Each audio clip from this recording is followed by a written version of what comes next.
তো একদিন ইয়ামিনের বাবা পিৎজা কেনার জন্য পিৎজা শপে গিয়েছিল। ইয়ামিন তখন ফোনে কথা বলছিল। এখন আর আমি যাইতে পারবো না, আমি অনেক দূরে এসে পড়ছি।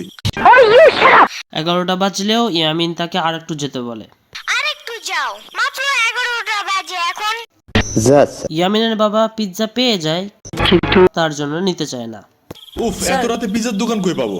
এখন রাত করে পিজা খাইতে হবে না, তোমার জন্য আমি ভুনা খিচুড়ি আনতেছি। ভাই 500 টাকা দিয়ে পিৎজা কিনলো, অথচ ছেলের জন্য নিবে ভুনা খিচুড়ি।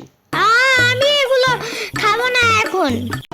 এরপরে হঠাৎ করে অ্যাক্সিডেন্ট হয়ে যায় ইয়ামিনের বাবার। কেন, তুমি তো ওই দিন বলছিলা তোমার ভুনা খিচুড়ি অনেক মজা লাগে, এর জন্যই তো আনতেছি। এখন চারিদিক একদম চুপচাপ। ইয়ামিনের বাবা ভর্তি হয় হাসপাতালে। ইয়ামিনের মা ইয়ামিনকে রাখতে চায় তার নানির কাছে, আমরা কোথায় যাইতেছি? তোমার নানুর বাসায়। কিন্তু ছোট ইয়ামিনের প্রশ্ন হাজারটা। বাট আমাদের বাসায় তো রিক্সা দিয়েই যাওয়া যায়, গাড়ি লাগে নাকি? এটা তোমার অন্য নানু। ও হ্যাঁ, ওই যে জঙ্গলের ভিতরে কি থাকে? জি হ্যাঁ। ওইটা গ্রামের বাড়ি, জঙ্গল না। কথা হইলে কথা তা না। তুমি গাড়িতে উঠাইছো কেন আমারে?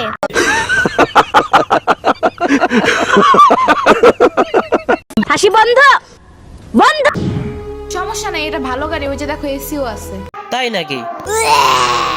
See, it's not a big deal. I just hate car. তাই? জলদি নামো গাড়ি